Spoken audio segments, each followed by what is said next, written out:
मुल्क में जमहूरियत के आगे बढ़ने का वाहिद रास्ता फौरी शफाफ इंतखाबात हैं। इमरान खान ने वाज़े कर दिया, इदारों में हुकूमती मदाखलत पर इजहार तशवीश। कहा, हुकूमत इदारों को कंट्रोल में लाने की हर मुमकिन कोशिश कर रही है। बाबर आवान ने मुलाकात में जमहूरी इक़दार के भरपूर दिफा का अज़्म किया।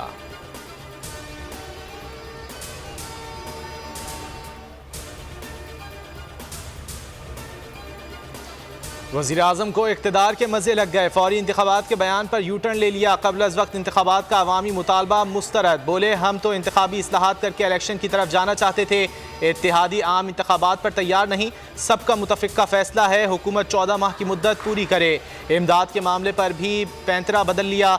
कब तक चीन और सऊदी अरब से मांगते रहेंगे? हमें अपने पैरों पर खड़ा होना होगा। अपनी नाकामी छुपाने के लिए मलबा इमरान खान पर गिरा दिया।